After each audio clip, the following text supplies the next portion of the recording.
Hey, today I am going to give you a framework through which you can begin to view self-care, and I believe this framework will help you make more empowered decisions about how to take care of yourself in the optimal way, because none of us need any more information, right? Like, there is so much information out there, and there's even information about how to implement, although implementation is the harder piece. But there's so many things that get in between the information and the implementation. And so much of this is about priorities. And I have a framework for you that I think will be very helpful.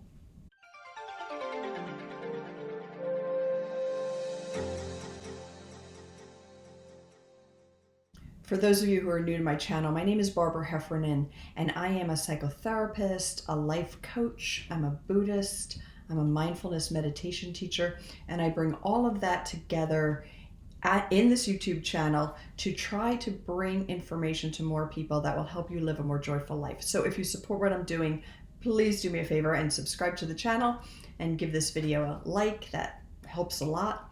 And let's get into the information. And I want to reiterate right here that I am providing this framework because I really want to empower you to make better decisions about your self-care, and I think this framework will help. So I'm going to take a few minutes to explain Maslow's hierarchy of needs and then give you some examples, some of which might surprise you, about how you can use this to analyze where you're doing a great job with your self-care and where you might be falling short. And it also can address those very tricky questions of, when am I doing too much for someone else? When am I neglecting my own self-care and not doing something for somebody else? And is it selfish or is it needed? And da-da-da-da. Anyway, I think this framework can help you with that. Today we're going to talk about self-care within the framework of Abraham Maslow's hierarchy of needs. And Abraham Maslow was a psychologist who lived in the early part of the 20th century. He passed away in 1970. And he came up with this framework which basically talked about psychological health and sort of the optimal psychological health of a human being being based on certain needs getting met prior to other needs. So as you can see, Maslow's hierarchy of needs is depicted as a pyramid where the physiological needs of a human are at the bottom and the largest base. And basically, physiological needs need to be met prior to other needs. So physiological needs are water, food, clothing, shelter, sleep, having enough time to sleep. These are all basic physiological needs that need to be satisfied for humans to live a decent life. And then the next rung of the pyramid is our safety and security needs. So these are the needs to feel safe, to have a safe environment, to feel secure in terms of the physiological needs getting met. So having adequate resources, adequate income to satisfy the physiological needs, but basically the safety and security would need to be met next. And the third rung is love and belonging, friendship, sense of connection, intimacy. That would be the next tier of needs in Maslow's hierarchy. And above love and belonging comes esteem, both self-esteem, having esteem for oneself, and receiving esteem from others, being recognized by others, feeling a sense of respect, both self-respect and respect by society.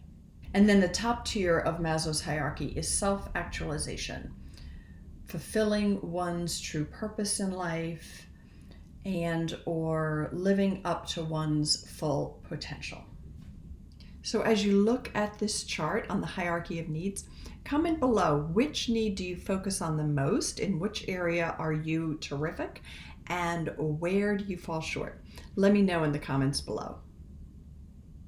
So unfortunately, we live on a planet in a world where many people do not have their basic physiological needs met, and they do not have their need for safety and security met. And that's really a crime. And I really encourage everybody who can to do what you can to help that situation.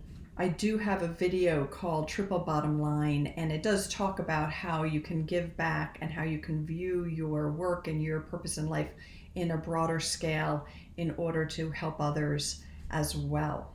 So why am I talking about helping others in a video on self-care? I'm going to come back to that point as well, but just to quickly say that part of self-care actually is helping others. So we'll talk about that a little bit more. But for many people watching this video, not everybody, but many people, your basic physiological needs are met. Safety and security is another issue. I do think that there are people who do not live in safe homes and do not have a sense of security all up and down the socioeconomic spectrum within the United States and within other countries. And that is a major issue as well. But one thing for you to look at within your own means, are you able to really take care of your basic physiological needs? Your need for clean water, your need for food, your need for adequate sleep. And then are you able to provide for your personal safety within reason, right? So there's sort of a phrase like, I'm safe enough. Like none of us is perfectly safe because we're human and we're vulnerable, but to have a basic sense of safety and security in life. So those are very important sort of basic core needs. So it might be interesting for you to look at this hierarchy of needs and see where you fall on this hierarchy and what might need to be worked on. And for many people, if you're working on the esteem level or the self-actualization level, it's also interesting to see whether you work at that level while sacrificing some of the other needs. So I'm going to give you a couple of examples here. Most of us know at least one person who is definitely operating at the self-actualization level and very committed to their art, their poetry, their business, whatever their passion in life is, and yet they don't drink enough water. They skip meals. They might stay up all night working. So it is possible to be involved in your higher level needs and yet ignoring some of your basic needs. So if that is you, then looking at this model and saying, okay, even if I want to be really focused on these self-actualization needs, I need to take basic care of myself. And then the same thing could fall into the esteem, right? Esteem could be about achieving a certain goal in life, achieving a certain income level.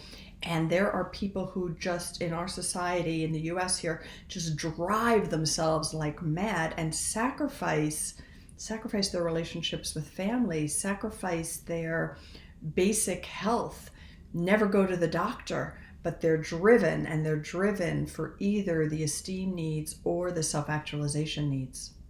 And while I'm talking about how these needs don't always actually go in order here, I also want to say that I believe that the need for love and belonging exists even for people whose physiological needs aren't being met.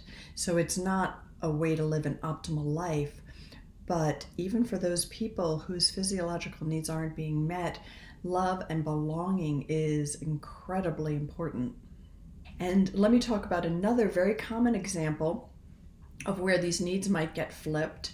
If you have been a parent and a very involved parent, you have probably had moments where you had to ignore your basic physiological needs to take care of your child or your infant.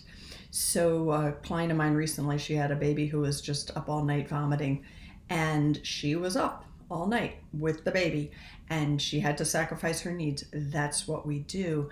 Now, you might say that's not self-care, but that actually is self-care. Taking care of the people we love who are in incredible distress is part of our self-care. So when we come down to this question of sort of the people-pleasing codependency question that many people have, a lot of women, but all genders have this issue, and the question becomes, am I doing too much for others? So when you think of it within this framework, if you are sacrificing really basic physiological needs, so food, water, and sleep. For somebody else's higher level needs, then that is something to look at and really think about. Not that we never do it. And again, we definitely do it if we are caring for an ailing relative or an elderly relative or an infant. We might have to do that on occasion. But if we're doing it all the time, then there is a problem in terms of our own feelings of self-worth. So I'm going to take a second here just to talk about a sort of controversial subject around food, because so many of us think we're not doing self-care if we don't eat absolutely the, pinnacle of healthy eating. And sure, the pinnacle of healthy eating can go to esteem needs and can go to self-actualization needs. Absolutely, and nothing wrong with that. The esteem needs could be that you feel you get more esteem from society if you look more healthy, if you are thinner or whatever. Yet the basic physiological needs are really just simply to have adequate food to fuel your body. Now, I'm not saying anything against healthy eating here at all. I'm just questioning the self-criticism that goes on in our society when we don't eat at a completely optimal level, and then we'll be like, I'm not taking care of myself. No, you took care of yourself. You ate enough calories to fuel your day. So just to be clear on where some of these goals that we have for ourselves fall in this hierarchy, and some of our goals around exercise actually fall more into the esteem or self-actualization category than they do into basic needs. And all of that is good. It's just great to know where it falls. And I also want to make a comment here about the love and belonging section in terms of having connections with others, family, loved ones, intimacy. This can take all shapes. It can look all different ways. And so many of us have ingrained into our brains this vision of a perfect family and what that looks like, and we don't fit that perfect family. But families come in all shapes and sizes. Some of our families we were given at birth, and some of them we choose, and some of them we kind of fall into. So we can also have a feeling of connection and security with an exercise group or a work situation that feels supportive. But finding support is key to being emotionally healthy. So one more example about how you can use this hierarchy of needs to look at your own situation. If you tend to work long hours, that generally goes to the safety and security column. So if you need to work 2 jobs to support your family, then you need to work 2 jobs to support your family. So you are working all the time and may not have the opportunity to spend a lot of time with your family because you are supporting them. On the other hand, if you are spending all your time working and you really don't need that, or your belief in your need for security is excessive, that would be something to look at and then revise. Do I really need to work this hard to keep my job? Do I really need to earn this much money to support myself and my loved ones? So that is a way that you can begin to use this hierarchy to look at your situation and make some good decisions for yourself. I really hope that this framework is helpful for you in analyzing your own needs and looking at your self-care with a different light. That I hope is empowering. I hope this is empowering you to make better choices for yourself and your loved ones. And I would love to hear any comments you have about this video.